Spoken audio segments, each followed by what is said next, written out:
The story begins with a girl asking to use his bath, but our MC refuses. Yet, she doesn't leave. Kazuki's mother scolds him for being rude and warmly invites Sayaka inside. Sayaka pauses, then quietly thanks her and steps in. Kazuki stands aside while his mother fusses over Sayaka, praising her hard work and practice. She then glances at Kazuki, starting a comparison. The mood turns sharp as she calls him out for lazing around while he just lies there annoyed, telling her to leave him alone. Kazuki quietly complains it's unfair to always be compared to Sayaka. His mother brushes it off, telling him to learn from her instead. Later, while cooking, she suddenly realizes she forgot to give Sayaka a towel. Kazuki reluctantly agrees to bring Sayaka a towel. Her mother says no peeking. Grumbling, he insists he has no interest in seeing his childhood friend like that and heads to the bath. He remembers they used to bathe together as kids. His mind races at the thought of Sayaka naked, something he's never imagined before, and panics even more as her voice calls out to him. Kazuki freaks out over the image in his head. Flustered, he drops off the towel without looking, saying he'll leave it in the basket. Sayaka softly calls out to him from inside. Sayaka slides the door open, slightly peeking out while covering herself with foam. Calmly, she tells Kazuki they're out of shampoo. Kazuki freezes in shock for a split second, then instantly bolts away in a panic. Kazuki rushes upstairs while his mother calls after him about dinner. He shuts himself in his room and drops onto the bed, still shaken. The image of Sayaka flashes in his mind. Kazuki freezes, realizing what he just saw, and sits there overwhelmed, trying to process it. Kazuki slams his head in frustration, trying to erase the image from his mind. He keeps telling himself she's just a childhood friend, nothing more. But the thought won't go away. At school, Kazuki can't stop thinking about what he saw. He avoids Sayaka, unable to even look at her. When a friend calls out to walk home together, he brushes it off and decides to go home alone. Sayaka stops him in the hallway. Kazuki freezes, unable to meet her eyes. Kazuki awkwardly realizes it's Sayaka and fumbles his response. She calmly tells him she doesn't have club today, then asks him to walk home with her. They walk home together in silence. Kazuki stiffens, painfully aware of her beside him. Still, he ends up walking with Sayaka anyway. Kazuki keeps stealing glances at Sayaka, confused by how normal she's acting. He wonders if she's not bothered at all, while he's the only one still shaken by it, when suddenly she looks at him. Sayaka notices him staring and asks what's wrong.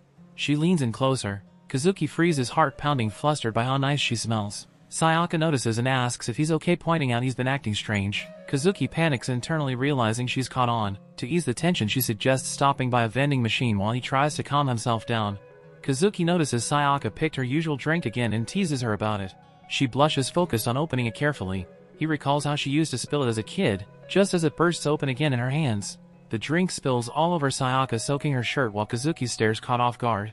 Blushing, Sayaka quietly admits she did it again. Kazuki, flustered and overwhelmed, tries to brush it off. They keep walking under the trees. Sayaka wipes at her shirt, frowning slightly. It's sticky! Sayaka suddenly stiffens. Ants start crawling up her legs. She freezes in shock as she realizes what's happening. Sayaka panics, frantically trying to shake the ants off. Kazuki realizes what's going on and points out there are more on her back. Flustered, she begs him to get them off, and he steels himself, stepping in to help. Sayaka lifts her skirt slightly, asking him to help. Kazuki freezes, completely overwhelmed. Kazuki panics and refuses, outright blurting that he can't. Trying to escape, he suggests getting bug spray instead, but as more ants crawl on her, Sayaka freaks out and tackles him to the ground in desperation. They crash to the ground, Sayaka landing on top of him. She quickly apologizes, flustered. Then, still close to him, she softly asks if he's okay. The moment lingers awkwardly. She's still on top of him, close enough that he freezes, wide-eyed and unsure what to do. Meanwhile, his thoughts cut in with a mix of confusion and fluster. Just what's her deal? He realizes he can't see Sayaka the same way anymore. She used to be just a childhood friend, but now, after everything, he's become aware of her in a more romantic/awkward way. She notices he's acting off and calls him out. Meanwhile, he's internally panicking. He doesn't know how to act around her anymore now that his feelings have changed. It's showing their backstory. They were born almost at the same time, grew up together in the countryside, and became inseparable childhood friends. It shows how they grew up. They became strong except Kazuki, and smart once again except Kazuki. He's at home gaming to distract himself, and gets super hyped after winning. Basically, he's trying to take his mind off Sayaka, but just ends up getting loud and carried away. His mom barges in and yells at him for being loud and useless. She's yelling at him for being loud and lazy, showing his home life and how he usually gets nagged while gaming. It shows how they started to drift apart. Sayaka kept improving, top student, good at sports. While Kazuki got hooked on games and became more of a shut-in, she progressed, he stagnated. Sayaka is shown helping out and being responsible, while Kazuki's mom compares him to her, implying he's lazy and not doing his part. Kazuki gets dragged outside by his mom and forced to help with weeding, along with Sayaka. He's shocked and embarrassed that she's at his house while his mom treats it like it's totally normal and even questions why it would be weird. Kazuki admits it's been awkward with Sayaka since that incident and wishes he'd known she was coming. Meanwhile, his mom shuts him down and makes him keep working, even using his game controller as leverage. Kazuki complains about having to wait on his day off, while Sayaka explains she just went for a run since she didn't have practice, and ended up getting roped in by his mom too. Sayaka starts taking weeding seriously and works super fast, impressing Kazuki. He turns it into a competition and pushes himself, refusing to lose to her. While they're weeding together, Sayaka looks at Kazuki with a gentle, slightly warm expression, catching him off guard and making things feel a bit more intimate and awkward for him. Sayaka goes off to work on her own and Kazuki gets flustered, his heart racing. He starts overthinking, feeling like she's acting unusually close and wondering if she's doing it on purpose. Sayaka finds a 4-leaf clover and brings up a childhood memory, how Kazuki once helped her when she couldn't find one. She's reminiscing fondly, but Kazuki barely remembers, creating a quiet emotional gap between them. Sayaka notices Kazuki's indifferent reaction. She looks surprised at first, but it fades into a more serious, slightly hurt expression. Sayaka realizes he forgot their childhood memory and simply says, "I see." But in reality, Kazuki recalls it. They searched for a 4-leaf clover until sunset and their parents had to pick them up. He's surprised that Sayaka still remembers something so small from long ago. Kazuki finds a rare 5-leaf clover and excitedly calls out to show Sayaka, thinking it's something amazing. Sayaka turns and asks what he found. Kazuki suddenly panics, blurts "never mind," and awkwardly dives into the grass. As kids, Kazuki would rush ahead while Sayaka struggled to keep up. She was clumsy and easily tired, asking to slow down while he pulled her along despite them being late. Now things are reversed. Sayaka runs ahead confidently while Kazuki struggles to keep up. He realizes she's grown and matured more than he has, and when she notices him staring, she turns and asks what's wrong. Kazuki says they probably won't make it on time anyway, so she doesn't need to rush. He apologizes to Sayaka, then suddenly runs ahead saying they should take their time, confusing her. Internally, he admits this is the only way. Kazuki runs ahead on purpose so he won't accidentally see up Sayaka's skirt on the steep stairs. He explains, to himself, that if he walks behind her, the angle makes it unavoidable, especially on this shortcut slope. He also notes people warn of that kind of situation, which makes him even more conscious and embarrassed. Kazuki loudly insists, mostly to himself, that he's not a pervert and decides to act like a gentleman by walking ahead of Sayaka. But Sayaka immediately picks up on what he's doing. She reacts with a competitive, slightly annoyed expression and says he'll take last place. Kazuki notices that Sayaka has gotten way faster. She easily runs ahead of him, even though she used to be the slower one when they were kids. He starts overthinking again and figures that if he just keeps his distance and lets her get farther ahead, he won't have to worry about accidentally looking up her skirt. Sayaka suddenly stops, turns around and reaches out toward him, basically interrupting his attempt to avoid her. Sayaka reaches out to him and we see a flashback. It shows that even back then Sayaka reached out to him, but Kazuki avoided the moment and ran off. In the flashback, young Sayaka is struggling to keep up and begs Kazuki not to leave her behind. Kazuki initially keeps going, but then he grabs her hand and helps her up the stairs. He acts a bit rough about it, saying she's hopeless without him, but still helps her anyway. Sayaka thanks him even while getting a bit emotional. Back in the present, Kazuki suddenly snaps and yells, "None of your business," then runs off up the stairs. Sayaka is left behind, surprised and confused by his reaction.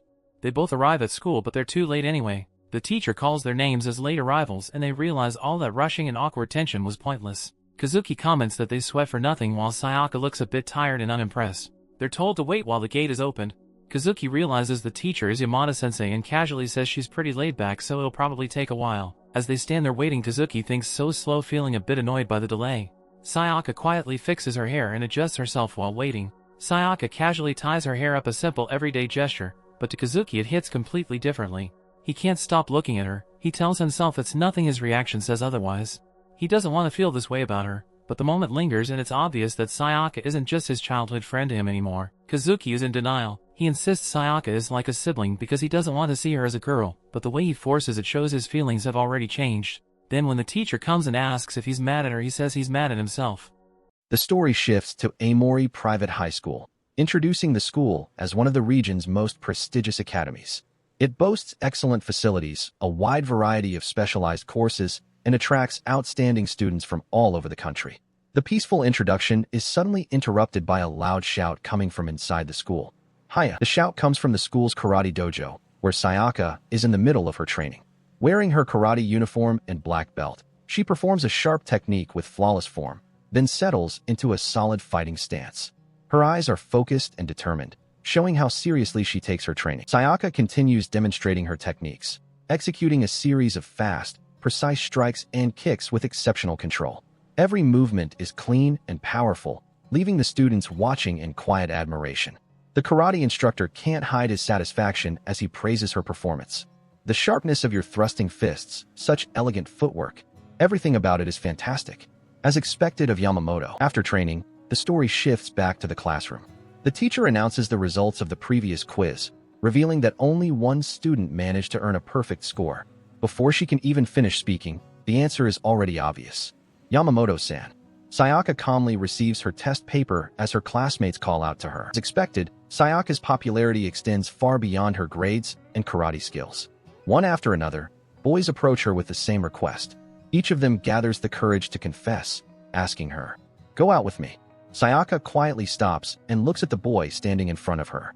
The students around them immediately notice what's happening and begin watching with curiosity, wondering if this confession is actually serious. Meanwhile, in the hallway, Kazuki is carrying a stack of boxes and documents for a teacher.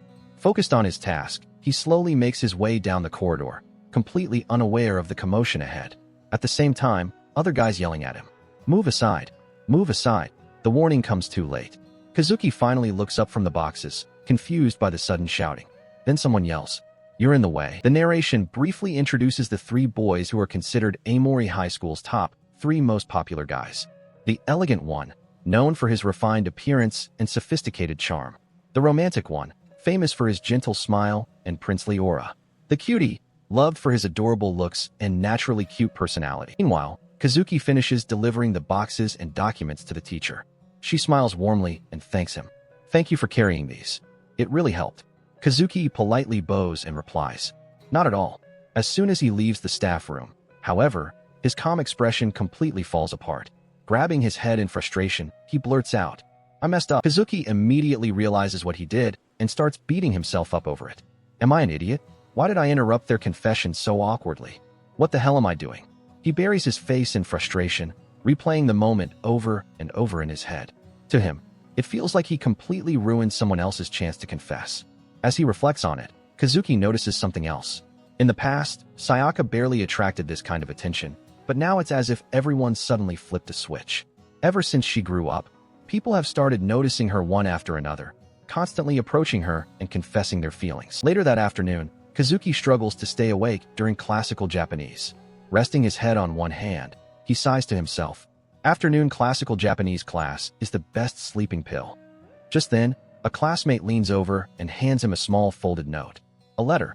Passed around for you." Kazuki blinks in confusion. "A letter?" He stares at the folded paper in his hand, immediately wondering, who on earth is it from? Surprised, he carefully looks at the mysterious letter, unsure of what to expect. Kazuki unfolds the note and reads the short message inside. "Thanks for earlier." "Sa?" He immediately freezes. The initials are enough for him to realize the note is from Sayaka. Looking across the classroom, he quietly turns his gaze toward her. At almost the same moment, Sayaka, who has been resting her chin on her hand, looks back at him.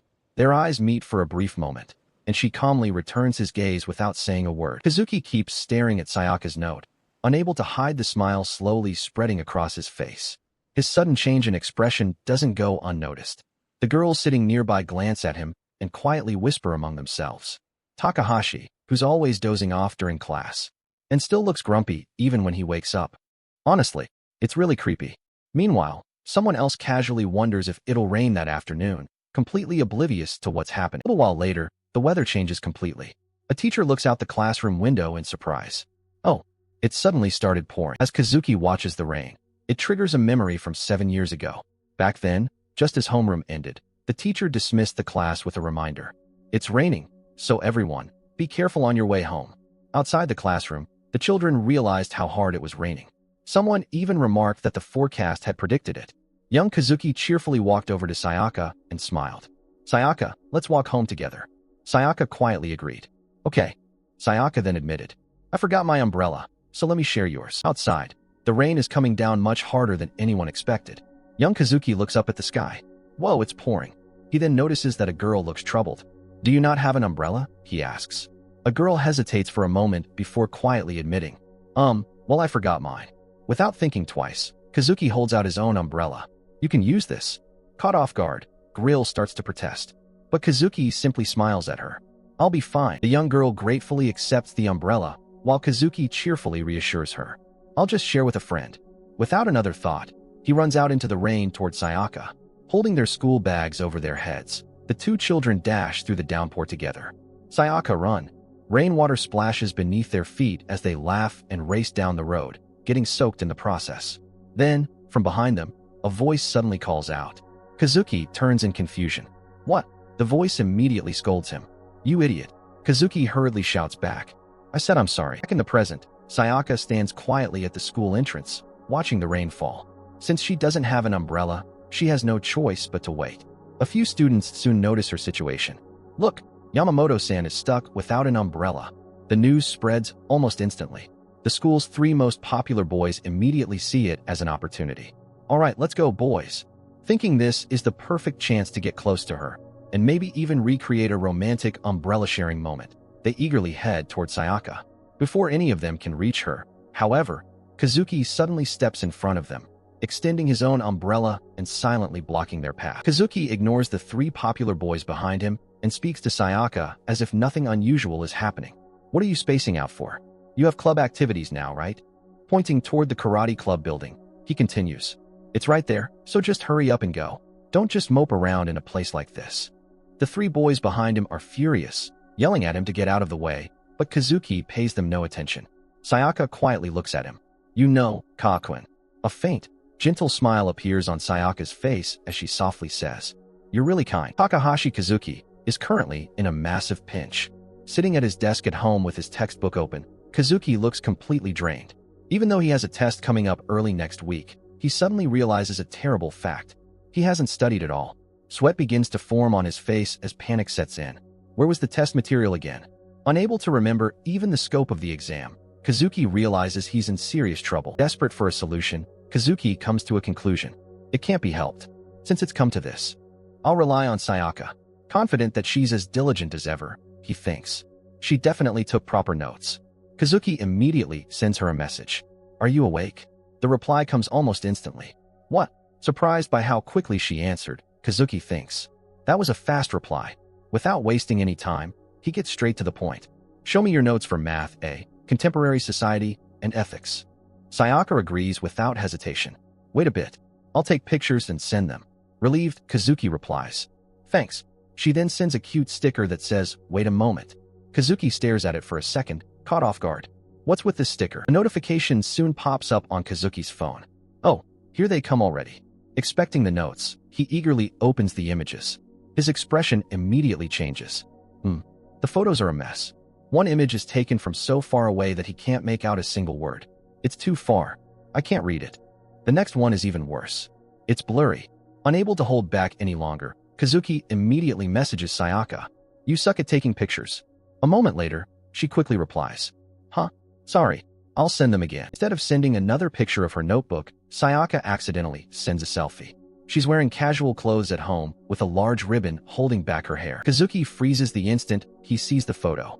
His face turns bright red, and for several seconds he simply stares at his phone in complete silence, unable to process what he just received. Meanwhile, at Sayaka's house, she glances at her screen and suddenly realizes what happened. It was on the front camera. The teacher repeatedly warned the class. I'll be putting this on the test. Did everyone write it down? Okay, I'm erasing it. Then, before moving on, the teacher added, Now, I will announce the scope of the test. Make sure you take notes. Meanwhile, Kazuki was sound asleep at his desk. Kazuki lies on his bed staring at his phone, thinking, this is the worst. He can't get the accidental selfie Sayaka sent out of his head. The image keeps replaying in his mind, and he jokes to himself that it's become part of his personal Sayaka collection. Because of it, he's completely lost the motivation to study for his upcoming test, feeling like the selfie has been burned into his brain. Kazuki reluctantly answers Sayaka's call, still flustered from the accidental selfie. Sayaka casually introduces herself and tells him she has decided to bring the notes to his house in person instead of sending more pictures. Hearing this, Kazuki is completely caught off guard, only able to respond with a stunned, Kazuki is confused and asks Sayaka why she would come all the way to his house instead of letting him pick up the notes himself. Sayaka replies that it's already late, and since it's spring, she worries that dangerous things, like bears or suspicious people, might be out at night. Despite Sayaka insisting she can bring the notes herself, Kazuki firmly tells her to stay home and listen to him instead. He reassures her that he'll be fine and ends up leaving his house to go meet her himself. As he walks through the chilly spring night, he remarks that even though it's spring, the evenings are still cold. Suddenly, something catches his attention, and he stops in surprise. As Kazuki wonders what caught his attention, he realizes it's Sayaka herself already walking toward him. She calls out, "Kakuen," and he's left completely stunned. Kazuki asks why Sayaka came when he had already told her he would come to get the notes himself. Sayaka calmly replies that she simply came anyway. Looking straight at him, she asks why he is angry. Confused, Kazuki is left speechless as Sayaka points out the emotion he's been showing all along. Seeing Sayaka point out that his behavior has changed, Kazuki realizes that Sayaka has noticed it too. He reflects that his behavior has become unnatural because the way he looks at Sayaka has changed. He berates himself, thinking he's the worst and that he's disgusting. However, he also admits to himself that those feelings of guilt aren't the whole truth. After realizing the true reason behind his strange behavior, Kazuki finally puts his feelings into words. Flustered but sincere, he blurts out to Sayaka, I'm worried about you." Sayaka quietly accepts his confession with a simple, "Yeah." The tension immediately melts away, leaving Kazuki both relieved and embarrassed. Internally, he beats himself up, thinking he should have just said he was worried in a normal, casual way instead of making such a dramatic scene. Trying to move on, Sayaka hands him the notebook with her class notes and tells him he can return it on Monday since she won't need it anymore. Feeling awkward, Kazuki offers to walk her home, but Sayaka gently declines, saying it's fine. Sayaka walks away with a gentle smile, clearly touched by Kazuki's words. Sayaka keeps smiling to herself as she walks home, showing that his heartfelt concern made her genuinely happy. Back home, Kazuki looks at the tote bag Sayaka lent him and absent-mindedly notices that it still smells like her. 7 years earlier, during a school field trip to Tsutsuji Park, Kazuki excitedly asks Sayaka to help him search for beetle larvae. However, before Sayaka can respond, another classmate suddenly rushes over and tells Kazuki that Sayaka isn't going to help him. Suddenly, Sayaka trips over the rock. On the way to the park, Sayaka suddenly trips and falls. Kazuki quickly rushes over, helps her up, and gently scolds her for being so clumsy, telling her to watch where she steps. Embarrassed, Sayaka quietly admits, "Yeah." Worried she might fall again, Kazuki decides to hold her hand until they reach the park, saying it's safer that way. The other kids quickly notice Kazuki and Sayaka walking hand in hand and loudly tease them, shouting that they're a married couple and calling them a couple. Sayaka blushes in embarrassment as everyone stares. Kazuki immediately argues back, insisting he's only holding Sayaka's hand because he's worried she'll trip and get hurt again, asking what's so funny about that. Kazuki stubbornly keeps holding Sayaka's hand and walks away with her. A nearby girl innocently offers a classmate to hold hands, saying the road is bumpy and dangerous, which immediately makes him panic and refuse, relieved that wasn't what he meant. Meanwhile, the teacher notices the children happily walking hand in hand and becomes emotional, praising how close the class is and tearfully saying everyone is so cute. The story shifts to a new chapter after the test exams. While the students clean the classroom, everyone complains about how difficult the test was and worries about their grades. One girl, Saki, laments that she's definitely going to fail and gets scolded by her mom. As Saki gets distracted while cleaning, another classmate quickly calls out to warn her to be careful. As the class finishes cleaning, one girl casually swings her broom around, but Takahashi effortlessly avoids it without even looking, surprising everyone. Watching him leave, she remarks that he dodged it like it was nothing. Later in class, Takahashi spends the entire lesson asleep at his desk, as usual. The girls comment that he always sleeps through class, and one of them points out that despite that, no one can ever tell what he's really thinking. Sayaka overhears the girls talking about Takahashi, with one saying he doesn't really fit in with the rest of the class because he's impossible to read. When Sayaka suddenly appears behind them, they panic, worried she misunderstood. Flustered, the blonde girl blurts out everything at once, insisting they weren't bad-mouthing him, only saying that his unreadable personality makes him seem a little intimidating and different from everyone else. The quiet girl beside her internally notes that her friend just accidentally spilled their entire conversation in one breath. Sayaka calmly tells the girls that Takahashi isn't actually as gloomy or scary as they think. After she walks away to borrow a broom, the girls are left stunned. The blonde immediately objects, unable to believe what she just heard, while her quieter friend is equally speechless. During cleaning duty, Kazuki's friend excitedly rushes over and tells him that their favorite game just added a new character. Kazuki admits he hasn't checked the update yet, prompting his friend to tease him for missing the surprise announcement that dropped the previous day. He enthusiastically urges Kazuki to look it up after school, insisting the new character is amazing.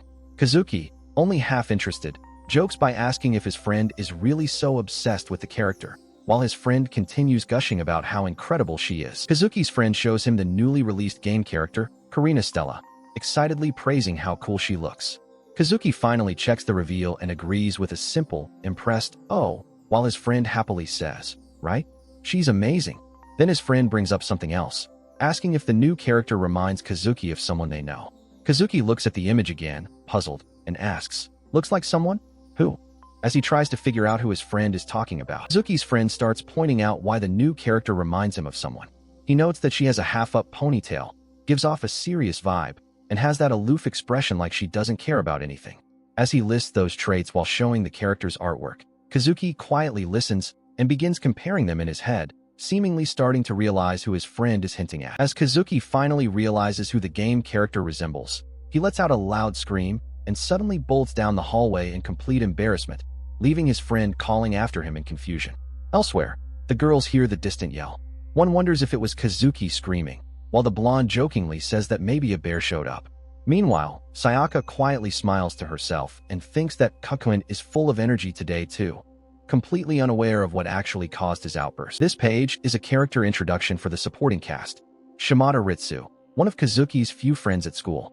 He's cheerful, loves video games, and gets so excited that his eyes open wide whenever something hypes him up. Sudusaki, one of Sayaka's friends. She has an energetic personality, loves sweets, and is a member of the school's swimming club. Kuragami Tatono, Sayaka's other friend. She's more quiet and serious, enjoys rock music, and belongs to the art club. Saki suddenly sighs, saying, "City girls are so lucky." Tatono looks confused and asks what she means. Saki immediately pulls out her phone and excitedly shows them a social media post of two girls posing in front of a Disney-style castle. She complains, "They went to Disney right after exams ended. I'm so jealous." Saki keeps dramatically complaining about how unfair it is to live in the countryside. She says that for students like them, going to Disney is basically impossible, and even something as ordinary as going to karaoke is a major outing. She concludes that high school students in rural areas can't have a glamorous life. Just then, a teacher walks into the classroom and asks, "What are you three doing?" Without missing a beat, Saki answers, "Homework." The teacher accepts the explanation and reminds them that he'll be locking the classroom at 6 p.m. They all reply, "Yes." Sayaka notices Saki looking completely drained and offers to buy drinks from the vending machine, asking if either of them wants anything. Saki immediately says she wants a melon soda, while Tatono calmly asks for a black coffee. Saki, still slumped over her desk, mutters that she needs sugar, making it clear she's looking for a quick energy boost. At the vending machine, Sayaka repeats their orders to herself. Saki-chan wants melon soda, and Tatono-chan wants something bitter. Sayaka stands in front of the vending machine. She notices a cat sleeping peacefully on top of the nearby recycling bins. At that moment, Kazuki happens to be running outside. He's thinking to himself, "I forgot my phone in the classroom. I'm such an idiot," as he rushes back toward the school. From Kazuki's perspective, he notices someone crouching by the vending machine. Sayaka completely forgets about the drinks the moment she sees the cat. She gently reaches out and starts scratching under its chin, and the cat immediately melts into the affection. Kazuki arrives just in time to see Sayaka completely absorbed in petting the cat. She's smiling, blushing, and gently rubbing its chin with an expression he's never seen before. The sight leaves him utterly stunned. Before he can react, he hears several students approaching. They mention hearing a cat meowing and say it must be nearby, then start looking around, calling out, "Kitty, are you around here?" Kazuki immediately panics, thinking, "This is bad. I can't let them see Sayaka in this state." He realizes that if their classmates see the normally cool and reserved Sayaka acting so openly affectionate toward a cat, she'll probably be embarrassed. Kazuki quickly makes up his mind and casually scratches the back of his head, trying to act natural. When the other students ask, "Was the cat over there?" he immediately lies, replying, "No, there was nothing." One of them hesitates, saying, "Huh? But I could swear." But another brushes it off with, "It was your imagination." Satisfied, the group gives up and walks away. Meanwhile, inside the classroom, Saki notices that Sayaka still hasn't come back and comments, "Sayaka is taking forever." Tatono bluntly adds, "Stop slacking off." Sayaka would always call him Kakuen. She's shown happily inviting him to play, chasing after him while yelling, "Kakuen, wait for me," and even asking him for help with things she couldn't figure out. It reinforces how close they were growing up. But the teacher says that friends must call their friends by their name. The teacher tells the class that, as third-year students, they should set a good example by addressing even their friends respectfully, using names with honorifics like san, or kuin instead of nicknames. Hearing this, Sayaka quietly realizes that she may no longer be able to call Kazuki by his childhood nickname, Kukin, leaving her visibly saddened and worried. Sayaka accidentally calls Kazuki by his childhood nickname, Kakuen, when a classmate asks where he is. She immediately realizes her mistake and covers her mouth in shock. The classmate teases her, saying, "Kakuen? What kind of way is that to call him? You're so weird," leaving Sayaka embarrassed after slipping up despite trying to follow the teacher's rule about using proper names. A classmate calls her a stupid girl, and she imagines herself dying of shame. After calming down, she makes up her mind and firmly resolves. It's decided. From now on, I'll call him properly. On her way home, Sayaka practices different ways of addressing Kazuki, deciding that Takahashi-kun sounds more mature than Kazuki-kun. When she finally spots him ahead, she instinctively blurts out, "Kakuen," before catching herself. She quickly corrects it to Kazuki-kun and calls out to him, asking if they can walk home together. Sayaka nervously calls out to Kazuki, but he keeps walking, making her think he didn't hear her. Panicking, she fumbles between Kazuki-kun, Kazuki-san, and Takahashi-kun, before finally shouting Takahashi-kun. Hearing his surname, Kazuki stops and turns around, while Sayaka is left flustered after struggling to decide how to address him. Sayaka and Kazuki end up standing face to face in awkward silence. After the awkward silence, Sayaka starts to say, "Let's go home together," but stops herself, realizing she's overthinking everything. She smiles and simply calls him the way she always has, Kakuen. Kazuki immediately smiles back and happily replies, "Yup." As they walk home, Kazuki tells Sayaka that even though their teacher said to stop using nicknames, he actually prefers it when she calls him Kakuen. Smiling, he says it's a privilege and that he wouldn't want anyone else calling him that. Only Sayaka is allowed to use that nickname. Hearing this, Sayaka is left blushing and quietly repeats to herself, "A privilege," deeply touched by his words. After finishing the laundry, Kazuki's mother calling out Kazuki, asking him to come help fold the laundry, but Kazuki isn't answering. Kazuki is playing a difficult action game and struggling against a highly skilled opponent, thinking the other player feels unusually aggressive. Suddenly, he gets a strong sense that someone nearby is glaring at him.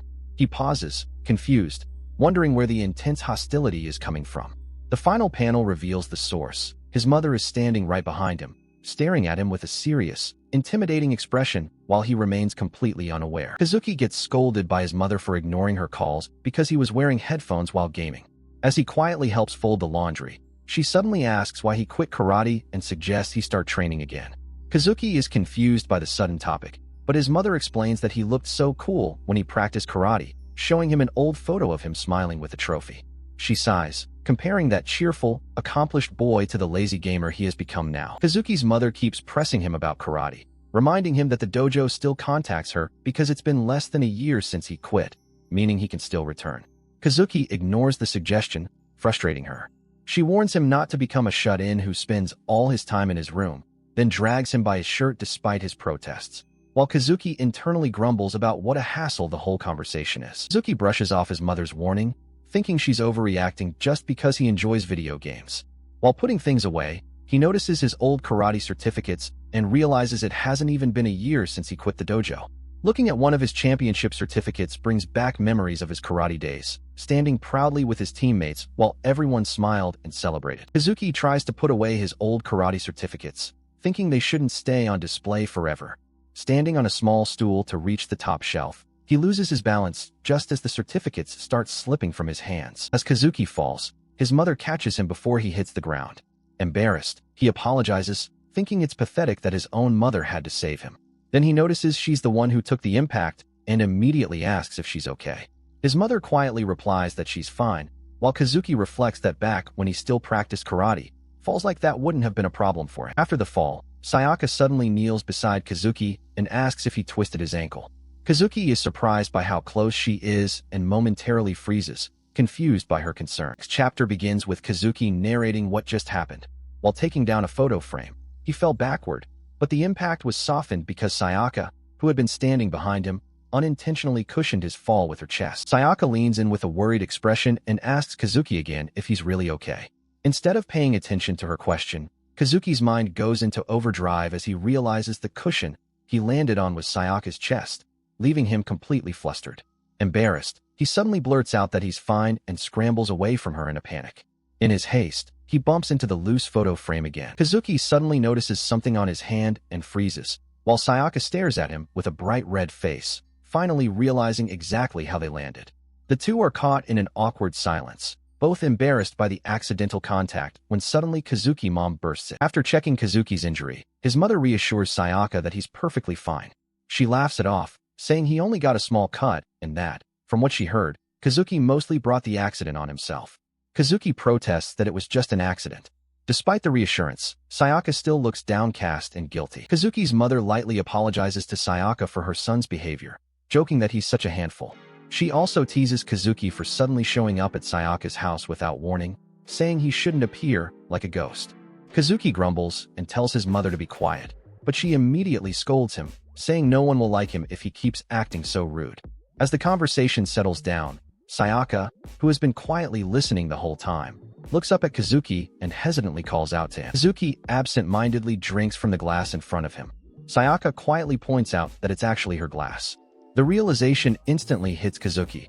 He just accidentally shared a drink with Sayaka, an indirect kiss. He freezes in embarrassment. Even though he remembers that when they were little, sharing drinks was something they did all the time without thinking twice. Still flustered over the accidental indirect kiss, Kazuki desperately tries to pour Sayaka a fresh glass of water while telling himself not to think about it. He's so distracted that he spills water all over the table instead. His mother tells him to calm down, and Sayaka notices that the cut on his head has started bleeding again because he's getting worked up. Meanwhile, Kazuki's inner thoughts go completely off the rails.